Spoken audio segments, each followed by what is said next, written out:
Taxonomy क्या होता है? टैक्सोनॉमी साइंस का एक ब्रांच है जहाँ पे हम लोग क्लासिफिकेशन के बारे में पढ़ते हैं, जहाँ पे हम लोग प्लांट, एनिमल या जितनी भी लिविंग बींग्स है उसको हम लोग क्लासीफाई करते हैं। तो टैक्सोनॉमी के अंदर क्या क्या इंक्लूड होता है? तो बेसिकली टैक्सोनॉमी के अंदर हम लोग तीन बातें को देखते हैं। पहली बात क्या हुई कि हम पौधों को या कोई भी न्यू स्पीसीज को हम लोग आइडेंटिफाई करेंगे, फिर उसका नाम देंगे जिसको हम लोग नॉमेनक्लेचर बोलेंगे, और अंत में उसको हम लोग क्या करेंगे, उसको हम लोग क्लासीफाई करेंगे। ये सब करना क्यों जरूरी है? ताकि हम प्लांट को आइडेंटिफाई कर सकें या किसी भी स्पीसीज को आइडेंटिफाई कर सकें, उसके पीयर से उसको कंपेयर कर सकें, ताकि उसके बारे में हम अच्छी तरह से जानकारी प्राप्त कर सकें। सो टैक्सोनॉमी एक बहुत ही इंपॉर्टेंट ब्रांच है साइंस का। तो चलो वन बाय वन करके ना ये तीनों पार्ट को हम लोग डिस्कस करते हैं। तो पहली बात तो हमारी होती है आइडेंटिफिकेशन। मान लो कोई एक न्यू स्पीसीज मिला, चाहे वो प्लांट हो या एनिमल हो, तो हम उसको आइडेंटिफाई कैसे करेंगे? तो देखो, आइडेंटिफाई करने का तरीका क्या है? आइडेंटिफाई करने का तरीका ये है कि जो एग्जिस्टिंग स्पीसीज है ना, उससे मिलता जुलता, पहले उससे हमको कंपेयर करते हैं। और कंपेयर करने के लिए फिर हमारे पास क्या है, कुछ टूल है जिसको हम लोग टाइपिफिकेशन कहते हैं। बहुत सारे टाइप्स होते हैं, इलेक्ट्रोटाइप, पाराटाइप, सिन टाइप, राइट? ये डिफरेंट टाइप्स है। हालांकि आपके सिलेबस में टाइपिफिकेशन इंक्लूडेड नहीं है, इसलिए मैं उसके बारे में बात नहीं करूंगा, बट आप समझो सर्टेन क्राइटेरिया है, उस टाइप्स के आधार पे न्यू स्पीसीज को हम लोग उससे मिलान करके समझने की कोशिश करते हैं कि ये किसके नज़दीक है। और जब हम उसको स्टैब्लिश कर लेते हैं तो हमारी आइडेंटिफिकेशन की प्रक्रिया पूरी हो जाती है, right? So this is how हम लोग आइडेंटिफिकेशन करते हैं। चलो बात करते हैं नोमेनक्लेचर। नोमेनक्लेचर का मतलब क्या है? न्यू स्पीसीज को नाम देना, है ना? तो देखो, दो पद्धति है, एक हम लोग कहते हैं बाइनोमियल नोमेनक्लेचर, दूसरा हम लोग कहते हैं ट्राइनोमियल नोमेनक्लेचर। तो देखो, यदि हम लोग बाइनोमियल बोलें, इसका मतलब क्या है? इसका मतलब तो स्पष्ट है ना कि नाम के अंदर में दो शब्द होगा, राइट?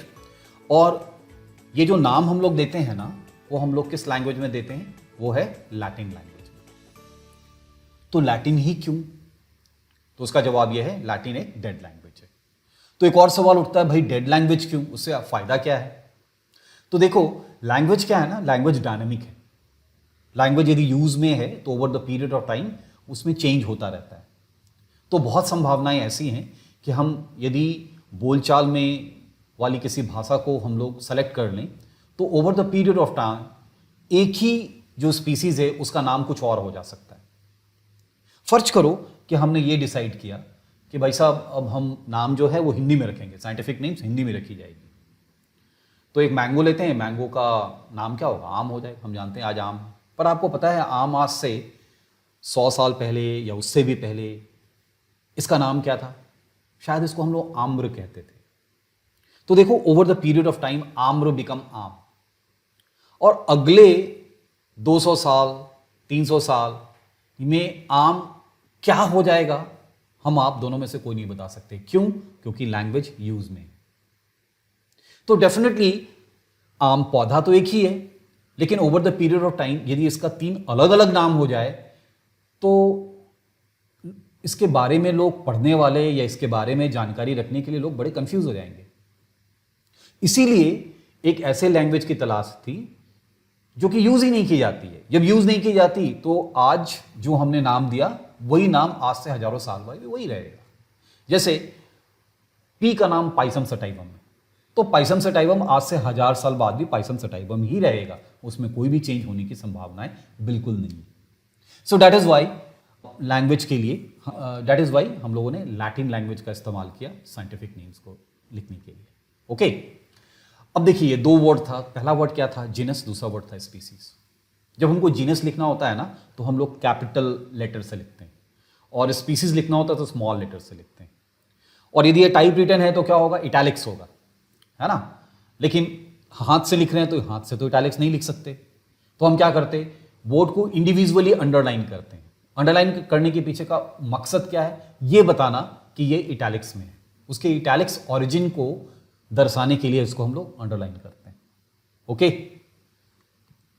एक बात और, साइंटिफिक नेम जो होता है ना, उसके एंड में जो ऑथर है जिसने वो नाम दिया है उसका नाम लिखते हैं। जैसे एक एग्जांपल आपके सामने है, that is Mangifera indica Lin. Mangifera क्या है? जीनस है। इंडिका क्या है? स्पीसीज है। लिन, LINN, लिन क्या है? ये लीनियस का एक एब्रिविएटेड फॉर्म। लीनियस आप जानते हैं, जिनको हम लोग फादर ऑफ टैक्सोनॉमी कहते हैं, तो उन्होंने मैंगो का नाम दिया था, इसलिए उनका एब्रिविएटेड फॉर्म LINN ये हम लोग साइंटिफिक नेम के अंत में लिखते हैं। ओके, तो this is how the scientific names are written under the binomial nomenclature, right. चलो बात करते हैं हम लोग ट्राइनोमियल नोमेनक्लेचर का। तो देखो, जैसा नाम है ट्राइनोमियल मतलब तीन, यानी साइंटिफिक वर्ड तीन वर्ड का बना होगा। और तीन में क्या क्या है? पहली तो जीनस होगी, दूसरी स्पीसीज है, और तीसरी क्या होती है? तीसरी होती है वैरायटी या सब स्पीसीज। वैरायटी हम लोग इस्तेमाल करते हैं प्लांट के केस में, और सब स्पीसीज इस्तेमाल करते हैं हम लोग एनिमल के केस में। अब इसका एक एग्जांपल लेते हैं। जैसे मान लो ह्यूमन का साइंटिफिक नेम क्या है? तो ह्यूमन का साइंटिफिक नेम है होमो सेपियन सेपियन। होमो क्या है? जीनस, सेपियन स्पीसीज, और लास्ट वाला सेपियन ये भी सब स्पीसीज है, राइट। तो होमो सेपियन सेपियन ये ट्राइनोमियल नोमेनक्लेचर के अंदर ह्यूमन का नाम दिया गया। ओके, फाइनली बात करते हैं कि ये नाम स्टैंडर्डाइज कैसे होता है, कौन करता है। तो देखो, कुछ इंटरनेशनल ऑर्गेनाइजेशन है जिनको ये दायित्व दी गई है कि वो साइंटिफिक नेम्स का स्टैंडर्डाइज करे। तो डिफरेंट ग्रुप के लिए डिफरेंट ऑर्गेनाइजेशंस हैं जो कि साइंटिफिक नेम को स्टैंडर्डाइज करती है। जैसे हम लोग प्लांट के बारे में बात करें तो क्या है? International code of botanical nomenclature, what we call ICBN। यदि एनिमल्स के बारे में बात करें तो क्या है? International code of zoological nomenclature, that is ICZN, है ना। सिमिलरली यदि हम लोग बैक्टीरिया के बारे में बात करें तो क्या है? International code of nomenclature for bacteria, that is ICNB। और कुछ कल्टिवेटेड प्लांट्स भी हैं, तो कल्टिवेटेड प्लांट्स के लिए क्या है? International code of nomenclature for cultivated plant, that is ICNCP। Okay, और फाइनली वायरस के लिए क्या है? तो that is international committee for taxonomy of virus, what we call ICTV। देखो, आपके कॉम्पिटिटिव एग्जाम्स नीट या किसी में क्या होता है ना, ये एब्रिविएटेड फॉर्म्स पूछे जाते हैं, ठीक है। तो इसलिए आपको थोड़ा इसको ध्यान से पढ़ना है, राइट। चलिए बात करते हैं क्लासिफिकेशन की। तो देखो, क्लासिफिकेशन के अंदर में हम लोग क्या देखते हैं? There are 7 essential categories. किसी भी स्पीसीज को हम लोग 7 कैटेगरीज में डिवाइड करते हैं। वो क्या क्या है? पहला है किंगडम, दूसरा है फाइलम, तीसरा है क्लास, चौथा है ऑर्डर, पांचवा है फैमिली, छठा है जीनस, और सातवां है स्पीसीज, राइट। कैसे याद रखें? तो इंग्लिश में आप इसको कुछ ऐसे याद रख सकते हो, keep pot clean otherwise family get sick, है ना। इजी है थोड़ा याद रखना, राइट। तो इसी सीक्वेंस में ये 7 इसेंशियल कैटेगरीज होते हैं। अब देखो, इस 7 इसेंशियल कैटेगरी का क्या सिग्निफिकेंस है? क्या होता है ना, जो भी कैटेगरी आप देख रहे हो ना, वो कैटेगरी एक खास सफिक्स के द्वारा नाम से उसको हम लोग इंडिकेट करते हैं। जैसे आप एक यहां पे एक टेबल देखो, जैसे डिवीजन ऑफ फाइलम। तो डिवीजन ऑफ फाइलम कैसे हम लोग उस प्लांट में उसको कैसे शो करते हैं? फाइटा, PHYTA है, phyta. Sub division phytina, right. Class opsida, order ales, right. Sub order INEAE, right. Family that is ACEAE, right. और लेकिन इसका काउंटर पार्ट यदि हम लोग एनिमल्स में देखें तो वो क्या है? IDAE। ये दो चीज आपको थोड़ी याद रखनी पड़ेगी। सब फैमिली OIDEAE, लेकिन एनिमल्स के केस में हम लोग क्या देख रहे हैं? INAE। और वही ट्राइब में हम देखेंगे तो प्लांट के केस में EAE है, बट एनिमल के केस में INI है। ये छोटी सी बात जो है ना, आपको बिल्कुल ध्यान में रखनी चाहिए, राइट। फाइनली देखते हैं टैक्सॉन क्या होता है। तो आप देखो, टैक्सॉन जो है ना, एक ऐसा हम लोग कह सकते हैं कि यूनिट ऑफ क्लासिफिकेशन है। टैक्सॉन एक पूरी की पूरी कैटेगरी को शो करता है, एक पूरी की पूरी कैटेगरी के हायरार्की को भी शो करता है। जैसे मान लो मैं बोलता हूं सोलेनेसी। सोलेनेसी क्या है? फैमिली। तो सोलेनेसी के अंदर जितने भी प्लांट्स होंगे, जितने भी, वो एक ब्रॉड कैरेक्टर को शो करते होंगे, है ना। तो वो सारे के सारे ब्रॉड कैरेक्टर शो करने वाले प्लांट्स सोलोनेसी के अंदर में रखे गए, यानी वो टैक्सॉन जो है वो उसको हम लोगों ने सोलोनेसी बोला। तो हम ये भी कह सकते हैं कि ये एक साइंटिफिकली क्लासिफाइड ग्रुप है जो कि एक सिमिलर कैरेक्टर वाले स्पीसीज को एक ग्रुप में रखता है और उसको हायरार्किकल बेसिस पे हम लोग शो करते हैं, जैसा कि हम लोग कैटेगरी में शो करते हैं। So this is all about taxon, right.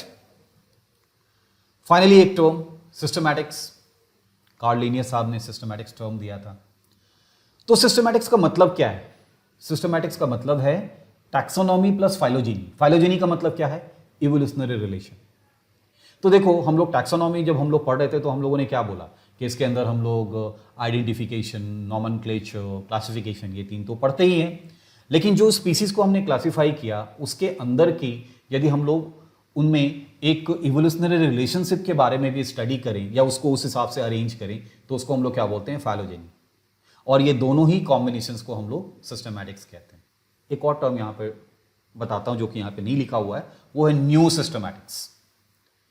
तो न्यू सिस्टमैटिक्स का कॉन्सेप्ट क्या है कि जब हम मॉडर्न टूल को क्लासिफिकेशन के लिए इस्तेमाल करते हैं, मॉडर्न साइंटिफिक टूल्स, राइट, जिसके अंदर में डीएनए बैंडिंग टेक्निक हो सकती है, राइट, क्रोमोसोमल बैंडिंग टेक्निक हो सकती है, पैलिनोलॉजी हो सकती है, जितनी भी मॉडर्न है, स्टैटिस्टिकल मेथड हो सकता है, जितनी भी मॉडर्न टूल है उसको हम लोग इस्तेमाल करते हैं तो हम लोग टर्म क्या बोलते हैं? New systematics. Okay, so that's all as far as introductory sessions of systematic is concerned. In the next, we will be talking about Monera. Okay, thank you.